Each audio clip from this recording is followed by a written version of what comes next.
Chapter 10. Armor in Both Hands. Speaking of dreams. A week after Vandalio left, Cashew, leader of the Wind Chasers who had obtained the rights to explore the dungeon first from the Adventurers Guild, entered said dungeon with his companions in high spirits. The prestige and advancement for their party that came with the rights to the first exploration were not the only reasons that they wanted it so badly. The treasures inside the dungeon were a big draw for them as well. The ranks of the monsters that appear in dungeons, and the quality and value of the items that one could obtain from them are fixed to some extent. However, that only applies for dungeons that have already been discovered and have adventurers enter them regularly. The longer a dungeon went with nobody entering and clearing the monsters out, the more the monsters multiplied and killed each other, increasing the levels of those who won such internal conflicts and possibly even increasing their rank. This would make the dungeons more difficult, but the value of the items inside would also increase accordingly. This would be especially true of this dungeon, as it was an unexplored dungeon that nobody had ventured into. The first exploration of any dungeon is a high-risk venture, but one that yields high reward. For this reason, Cashew and his companions had checked their equipment and prepared for the dangers, while at the same time anticipating great rewards for their efforts. However, what they found was disappointing. On the first floor, only goblins appeared, with a few goblin soldiers and archers mixed in. They lit their lanterns and proceeded with caution through the second floor, and it gave them no trouble. The third floor was a simple matter of watching their steps through the mud. Most of the monsters appearing are rank 1. There's the occasional rank 2, but they're few in number. Isn't this one of those low-difficulty F-class dungeons? Dungeons are ranked by the Adventurers Guild based on their difficulty. This sets a standard for how many adventurers of the same class would need to form a party to clear it. An F-class dungeon is the easiest of dungeons, a labyrinth used as a training ground for novice adventurers. Of course, the rewards that could be harvested from such a dungeon would be nothing but pocket change for Cashew and his companions, who were D-class adventurers. But why have the dungeon stairs turned into ramps? The hardest part about this dungeon is getting up and down those. Who knows? Maybe it's to train your legs? However, once they passed the third floor, they no longer had the leisure to make such idle chat. As they descended into the fourth floor, they were forced to fight for their lives. Ooh, Dithy Thay! Why are there rank 3 zombie soldiers and wraiths coming out all of a sudden? Cashew, there's a skeleton archer aiming at us from further inside. Hi, there's even a stone golem coming this way. Up until the third floor, Vandalio had cleared the monsters once, so there were few rank 2 monsters. However, he had not defeated a single monster on the fourth floor. In addition, the stone golems that Vandalio had created to avoid traps had been added to the dungeon's repertoire of monsters. And since Cashew and his companions did not possess the death attribute charm skill, the undead attacked them fiercely. Cashew's party, the Wind Chasers, were aiming for a promotion to C-class, so they had fought not only rank 3 monsters, but even rank 4 monsters in the past, and they had even combined all of their members' strength to defeat a rank 5 monster on one occasion.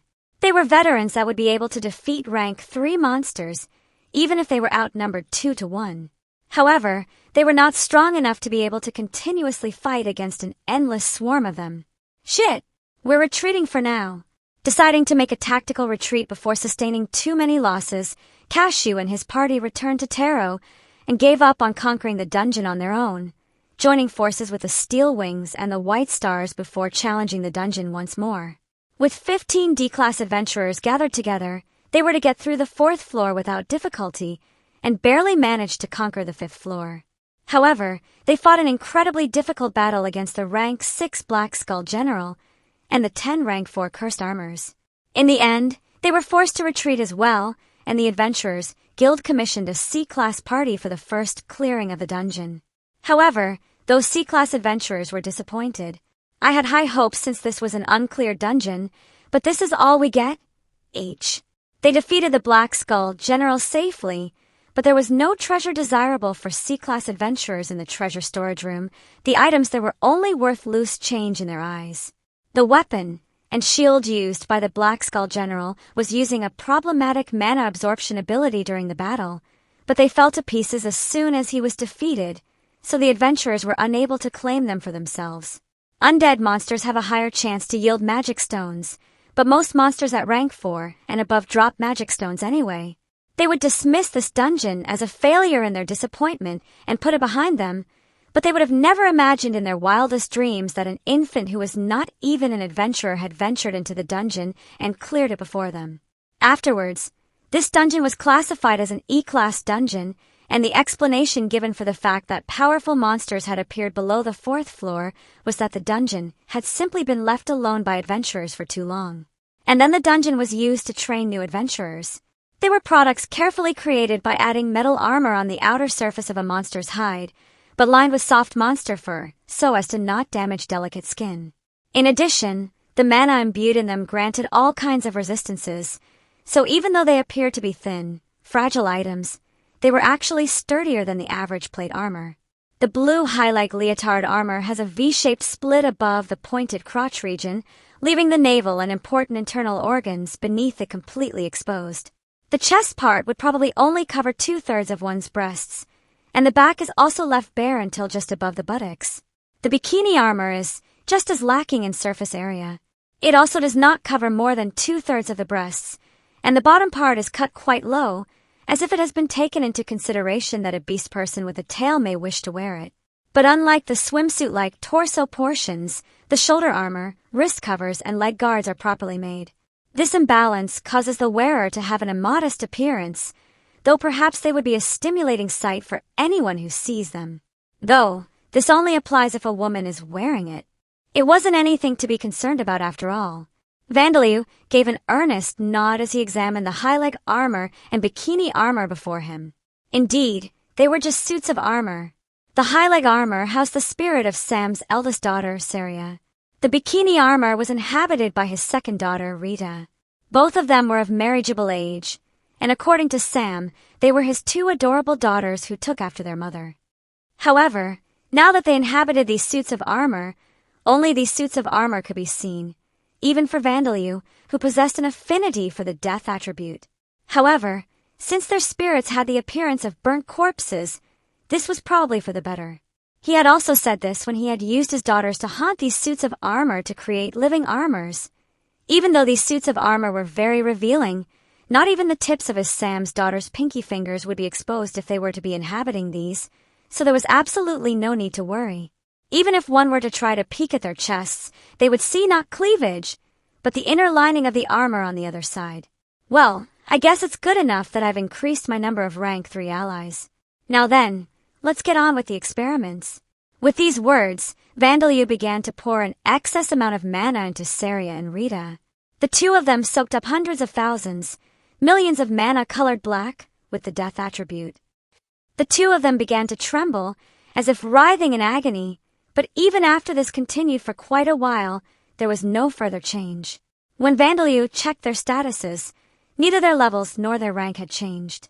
They were still a living high-leg armor and a living bikini armor, although for some reason, this process apparently felt pleasant for them. As I thought, it's no good. He had tried the same thing on Bone Man and the others, but they hadn't undergone any change. Though he did get the feeling that their bones were shinier and the cracks in them had disappeared afterwards. But the skeleton general and the living armors he had encountered in the dungeon had become visibly stronger. Maybe you haven't met the requirements for them to increase their rank. Requirements? Yes, I'm not very knowledgeable about how monsters increase their rank, but if it's like how people's jobs work, I think there are requirements besides increasing their level.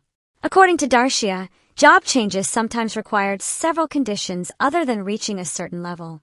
For example, even if an adventurer with the apprentice mage job reached level 100, their skill with magic had to be of a certain standard to advance to being a mage. To be precise, they required at least 1 skill at level 2 or above.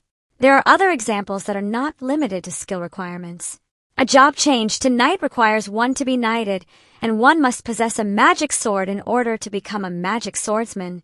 Certain ceremonies or prestige and possession of certain items could also be requirements. Also, one needs to be a beastman to become a beast fighter, a requirement that one must be born with. Darshia's suggestion was that perhaps there were similar requirements for monsters to increase their rank. So then, that skeleton general and those living armors had reached the required level to increase their rank, but weren't able to do so because they didn't meet the other requirements. And then when I poured my mana into them, those requirements were fulfilled and they increased rank. Is that right? That might be the case. I see. It did make sense now that Darcia said it. Goblins did not become goblin mages and then learn how to use magic. Goblins with talent for magic who then became proficient with it increased their rank to become goblin mages. In other words, there was no easy shortcut such as pouring mana into the monsters to have them increase their rank. Well then, if any of my undead don't increase their rank after reaching level 100, I'll try it out then.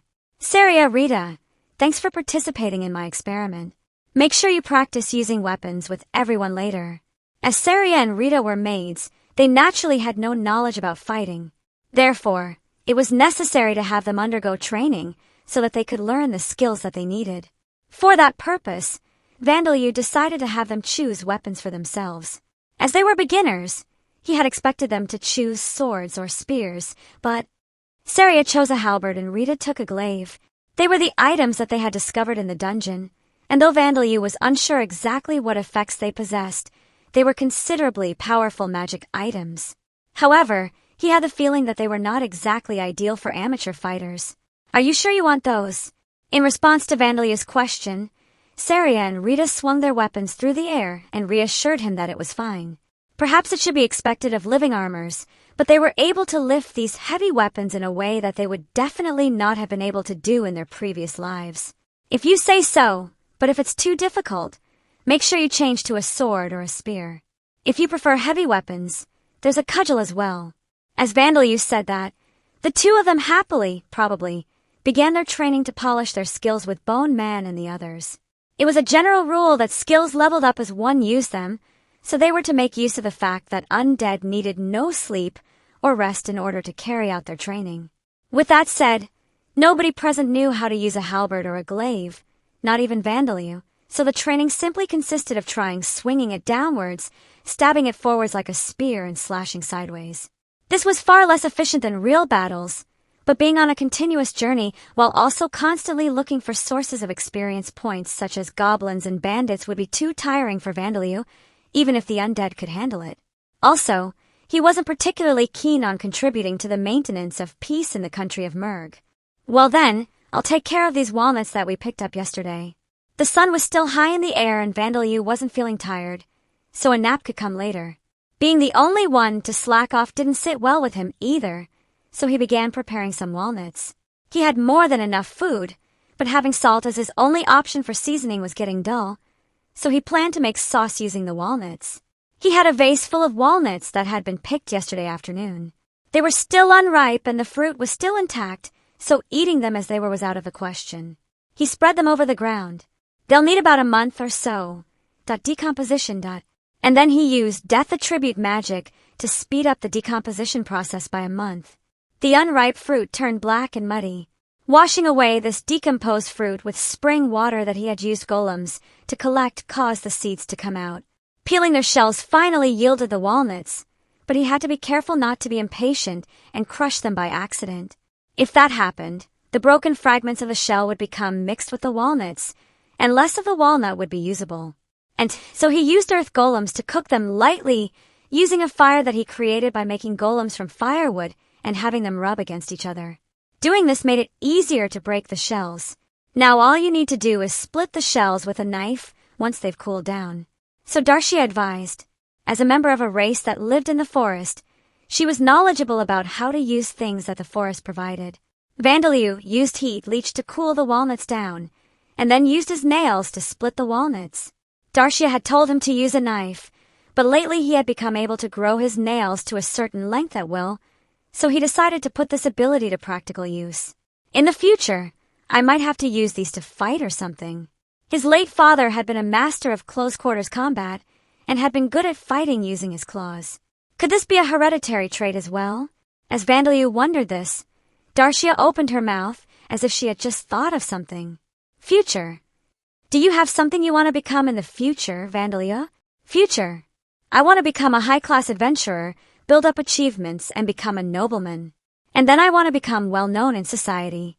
The first part is childish, but I have to question the second part. But that's what I need the most, societal fame. Vandalyu answered her question while loudly splitting the walnut shells with his nails. When Amamiya Hiroto and the others are reincarnated here in the future, even if Rodcourt tells them about me, they won't be able to do anything reckless if I'm well known in society. Vandalyu had recently come to realize that he had something in common with Amamiya Hiroto and the others. Unable to return to Earth, they would have to live on Lambda until they died. Even with cheat-like abilities, Amamiya and the others would not so easily be able to make the entirety of society their enemy. By being reincarnated here, they would have parents and siblings in this world. They would also likely find friends, and perhaps even lovers.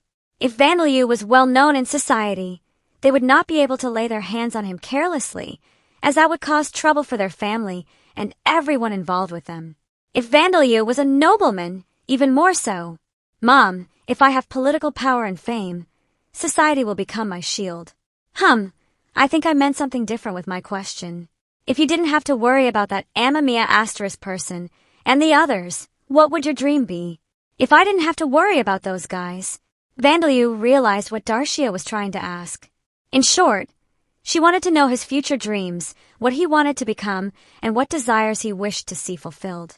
Innocent dreams, such as children of Earth wishing to become major leaguers or soccer players or movie stars.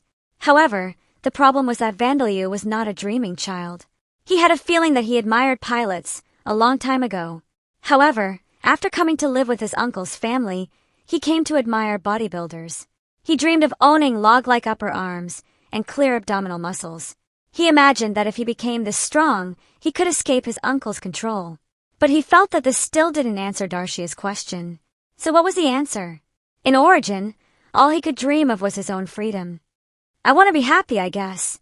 After thinking for a short while, the answer he came up with was a very simple one. As Vandalyu mashed the peeled walnuts on top of a stone plate, he looked into the distance. I want to be happy, build up a warm family and relationships with others, and live in luxury. It was such a common, vague dream, but it was what Vandalyu truly wanted. It was the ideal that he had yearned for, even before he died on Earth. With that said, the luxury he had in mind wasn't driving around in a Cadillac or Ferrari with a beautiful woman in a passenger seat, wearing top-brand clothes and wristwatches, or owning a mansion in the center of a city.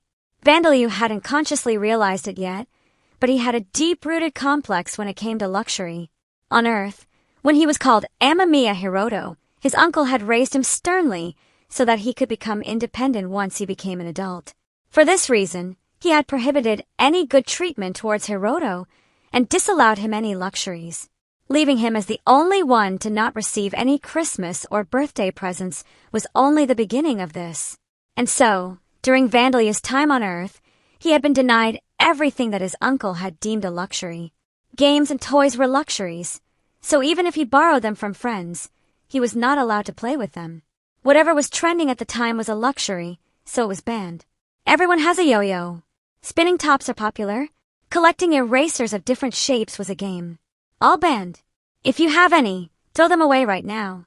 Steaks and cakes were also luxuries. Hamburger patties are steaks, so they are a luxury and are banned.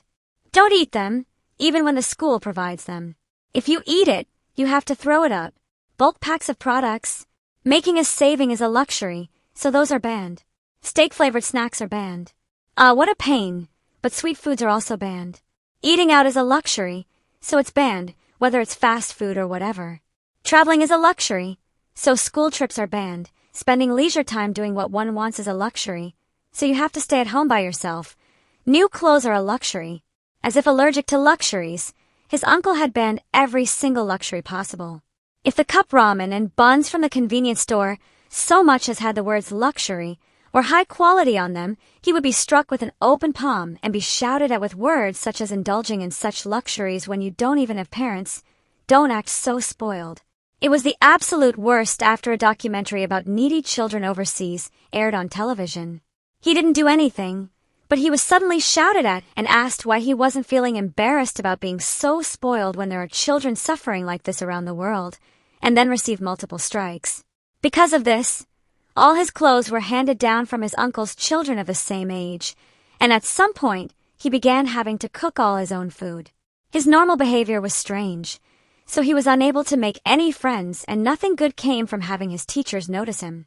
In addition to this, his uncle believed that striking a child with a fist might be considered abuse, but using an open palm is discipline, so his uncle never regretted his own actions. Of course, his aunt and cousins did nothing to stop his uncle. Abandoning him was safer for them than trying to interfere. If this treatment was because his uncle's family were poor themselves, then it could be justified. However, they had money. They had Vandalyu's inheritance from his parents, and their life insurance. Also, the reparation fees paid by the person who had caused the accident that took their lives. The total amount was enough to raise 3 children from birth, put them all through private university, and still have money left over. In such conditions, the treatment of Vandalyu was inexcusable. He managed to save money from his part-time job to go on the high school trip, but the boat was sunk by terrorists, which only added insult to injury. It was even more infuriating to think that his uncle had promised that the remainders of his parents' inheritance would be his once he left the house, but now his uncle's family would keep all of it. And then he had lived his second life in origin as a laboratory animal. He didn't even have freedom in the second life, let alone luxuries. That was why Vandalyu wanted to become happy and live in luxury in this third life. First of all, he wanted to live in a society where he could spend money. I'll decide what's a luxury and what isn't when I arrive in the Orbom Kingdom, though. Really? I think if you become a high-class adventurer, you'll become rich just from that. Yeah, it's fine. I'll kill High Priest Gordon and Heinz properly. Yeah, thanks. But you don't have to force yourself, you know? All right. I'll become strong enough to be able to kill them easily, all right, Mom? So is it all right for me to feel relaxed about that? Still, don't push yourself, okay? For some reason, Darcia had the feeling that Vandalyu didn't quite understand what she was trying to say, but she gave up, knowing that her chances of making him understand were low. In fact, becoming a nobleman in the Orbom Kingdom meant that it was likely that High Priest Gordon and Heinz, who lived in the Amid Empire and its nations, would become his enemies anyway. If Vandalyu decided that it was necessary to kill them, then it probably was. The walnuts were complete after adding some herbs that he had obtained from the forests.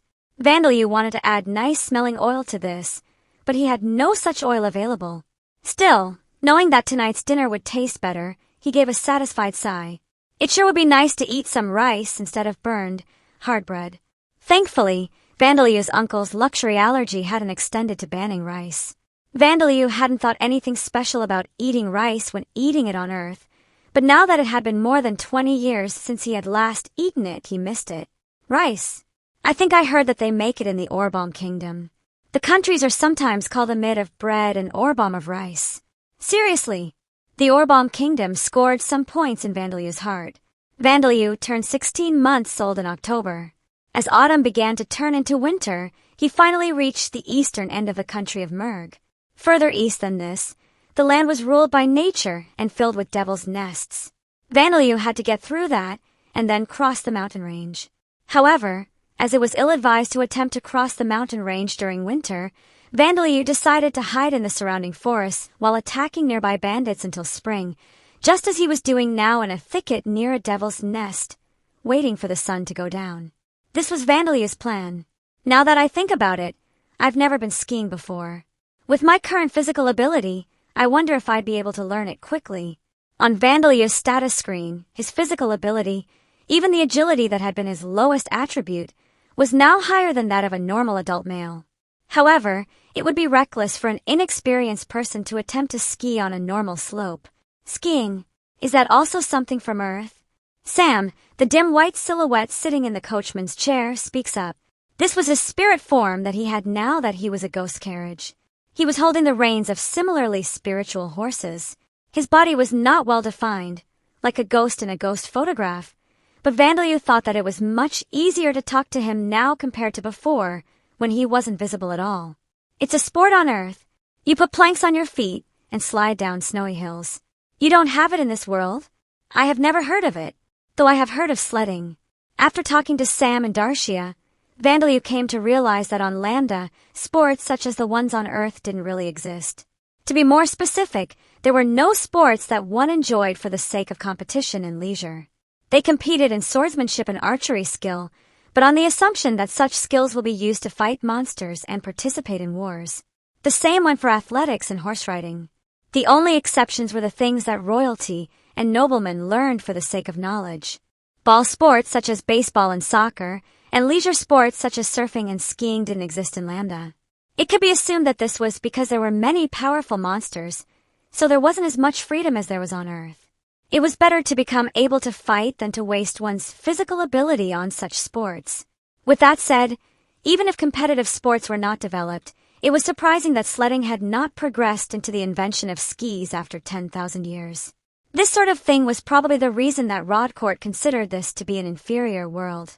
Well, it was possible that there was a snowy country that Sam didn't know about. Sam, skiing is.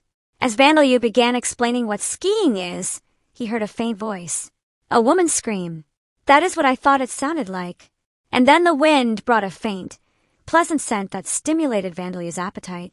The smell of blood, in the direction that this wind came from. A woman had let out a scream and was bleeding. In other words, she was being attacked by something. What shall you do?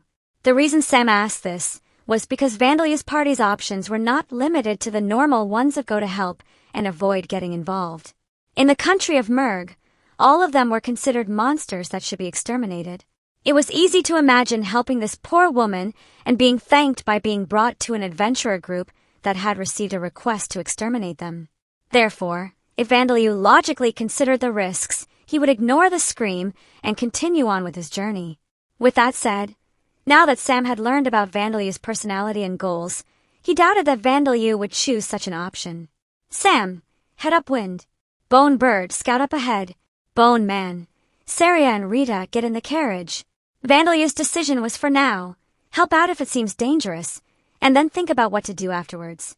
It seemed like a wait-and-see approach, but he couldn't decide let's help her and bring the woman back to life if she had already been killed. But on the other hand, he could easily choose the alternative of let's stop helping her at any time and kill her to make sure she didn't talk. Therefore, this choice was logically correct, Vandalyu thought. Gee! Bone Bird gave a cry as it flapped its spirit wings and took off into the air, and Bone Man, Saria and Rita, who had been busy with their combat training, jumped into the carriage. As you wish, Bakken. The spirit horses began to run at a gentle pace. Sam was one of the few undead who could speak to Vandalyu, and though he offered his opinions sometimes, he never opposed Vandalyu's commands. And then Vandalyu magically linked Bone Bird's vision to his, allowing him to see what Bone Bird saw. As Bone Bird flew higher and higher, he could see several humans doing something at the boundary at which the forest ended and a grass-covered plain began. Because Bone Bird had no eyeballs, or perhaps because Vandalyu's magic was still not advanced enough, its vision was worse than that of a living bird. Even so, he could vaguely make out the human situation. There were 5 of them in total, no, 6. Among them, 3 of them were standing. One of them was collapsed on the ground. One more was straddling that person, and another was crouching down next to her. Other than the one lying on the ground, all of them were men. 3 of them were wearing metal armor. One was in leather armor, and the other was in robes. It was one of the ones in metal armor was straddling the person on the ground. Judging from the fact that their equipment was all different, they were likely adventurers. They did seem quite cautious about their surroundings, but that caution was directed towards the devil's nest to make sure that no monsters came out of there to attack them. They were not expecting any attack to come from the thicket. Made of only bones and a faintly glowing spirit form, Bone Bird would be difficult to spot in the middle of a sunny day, so there was no chance that it would be noticed while it was scouting. The one lying on the ground was a woman with long hair and an unusual skin color gray-brown. She was half naked and bleeding. The man crouched down next to her reached his hand out to her chest. Sam, use silent steps and go as fast as you can. Let's kill them all, guys. This scene caused Vandalyu's blood to rush into his head, and then he calmly decided to slaughter all of these men. They seemed to be adventurers, but they were a lowly, bandit-like group. Vandalyu felt sad. To think that there would be more guys like the blue-flamed sword hinds in a place like this. Did the adventurers of his country have no morals? Certainly, Bakken. Sam swung the reins up and down, and the carriage's speed suddenly increased. However, this didn't cause the carriage to shake, and the sound it produced was unbelievably small. The rough road travel skill made it possible to use the high-speed travel skill even on the unpaved surface of the field. The noise that was supposed to be produced by the hoofs of the spiritual horses that were a part of Sam's body was erased by the silent step skill. In addition, the carriage should have been shaking violently, but this was prevented by the impact resistance skill. Sam was a carriage filled with cheats. Vandalyu thought that he could become a high-class limousine. Bone Bear, Bone Wolf, and Bone Monkey were running alongside the carriage at wild speeds. Bone Man, you wait for my signal, and then use your bow to get a preemptive strike on the one in leather armor. He's probably a thief, so he'll be hard to track down if he gets away. Sam could probably chase him down, but just in case, I'll make the robed one that looks like a mage powerless. The rest of you, take each of the armored ones on 2-on-1. As Vandalyu spoke, he gave a sideward glance at Bone Man, who was knocking an arrow in his bow. Right, let's save that girl. That was the good thing to do. Name, Saria. Rank 3. Race, living high leg armor. Level 1. Passive skills. Special 5 senses. Physical ability enhancement. Level 2 new. Water element resistance. Level 2 new. Physical attack resistance. Level 2 new. Active skills. Housework. Level 2. Name Rita. Rank 3. Race, living bikini armor. Level 1. Passive skills. Special 5 senses. Physical ability enhancement. Level 2 new. Fire element resistance. Level 2 new. Physical attack resistance. Level 2 new. Active skills. Housework. Level 1. Monster explanation. Living armors. These are suits of armor inhabited by evil spirits. Most of them are inhabited by spirits of soldiers, knights, or adventurers who experienced fighting with armor on during their lifetimes, but few of them retain their memories and personalities. Most of them simply attack the living indiscriminately. Their strength depends on the armor they inhabit and the weapons they hold, but living armors made from chainmail and half-plate armor are rank 3. Ones made from full-plate armor are classified as rank 4. There are rare cases where living armors are made from magic items, but in those cases, the rank depends on the features of those magic items. As proof that one has eliminated a living armor, the magic stone that almost always drops regardless of the living armor's rank is used. The materials that can be obtained from living armors are the armor that was possessed, and the weapons and shields that were used. Since they are covered in mana, there is a chance that these items become magic items. Using these items as they are is dangerous, as there is a chance that the bearer becomes cursed, but purifying them makes them safe to use. Saria and Rita are inhabiting suits of armor that are magic items, but as they are maids who never experienced using weapons during their lifetime, their skill levels and rank are appropriately low. However, this does not harm the functions of the armor itself, so their defensive and resistance skills are unaffected. Skill explanation. Mental corruption. This is a skill that represents mental derangement, the depth of one's trauma, and the severity of phobias. It also functions as a skill that protects one's mind from the effects of poison, curses, and magic. However, many organizations that encourage the acquisition of the skill are connected to underground organizations or are underground organizations themselves. In urban areas, this skill is considered to be an illness, and specialized facilities exist to treat it. Many individuals who possess this skill are abnormal sadists and murderers, soldiers and adventurers who have experienced horrific battles, and assassins who have become unable to feel discomfort and guilt when killing people.